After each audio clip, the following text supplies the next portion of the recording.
আসসালামু আলাইকুম রহমতুল্লাহি ওয়াবারাকাতুহ। সিজদায়ে তিলাওয়াত, তিলাওয়াতের মানা শব্দের অর্থ হলো এটা কোরআন শরীফ তিলাওয়াত করা, পড়া।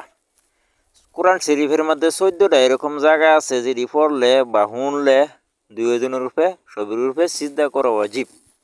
সিজদা তেলাওয়াত করার তরিকা হলো এটা, আমরা যদি নামাজ পড়তাছি ইমামের পিছনে বা নিজে পড়তাছি তাহলে মধ্যে যদি সোরা তিলাওয়াত মানে সিজদার আয়াত আয়া পড়ছে তাহলে আমরা লগে লগে কী করতাম, সিজদাত যাইতাম, সিজদা করতাম, এক সিজদা করে উঠতে বাদ বাকি নামাজ শেষ করতাম। সিজদা তিলাওয়াত করার শর্ত হইল এটা, শরীর ফাঁক থাউন লাগবো, কাপড় ফাঁক থাউন লাগবো, জাগা ফাঁক থাউন লাগবো, সতর ডাকা থাউন লাগবো, কিবলার দিকে মুখ থাউন লাগবো, আর নিয়ত করুন লাগবো যে আমি নিয়ত এবার করবো যে আমি সিজদা করতেছি।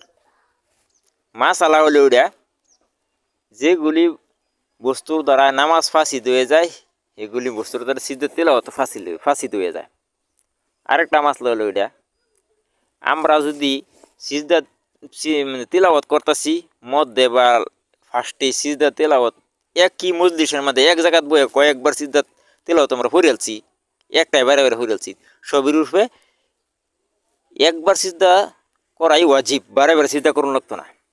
আর যদি আমরা একটা আয়াত কয়েক জায়গা বারে বারে পড়ি এনে পড়ছি পড়ে আর জায়গাত গা পড়ছি বা আর জায়গাত পড়ছি তাহলে তো আমার কয়েকবার সিজদা করুন লাগবো। আচ্ছা, আরেকটা মাসালা হলো এটা যে টেপ রেকর্ডিং যদি আমরা সিজদা তেলাওয়াত শুনি তাহলে সিজদা করুন লাগতো না, আঙ্গুর সিজদা করা ওয়াজিব না। আরেকটা মাসালা হলো এটা যে আমরা সিজদা যে তেলাওয়াত করতেছি মানে কোরআনের আয়াত পড়তেছি, সিজদা আয় পড়ছে, সিজদার আয়াত আমরা পড়েছি ওজু ছাড়া, কারণ আমরা ওজু ছাড়া তো আমরা ওজু ছাড়া তো কোরআন শরীফ তেলাওয়াত করার পাইয়াম, কিন্তু অসুবিধা নাই। পরে সিজদা তেলাওয়াত করা রইলে মানে সিজদা করা রইলে আঙ্গুর কী করুন লাগবো, অজু করুন লাগবো, অজু করে তারপরেই সিজদা করুন লাগবো, অজু ছাড়া সিজদা করা শুদ্ধ হইতো না। ওয়াল্লাহু আলম।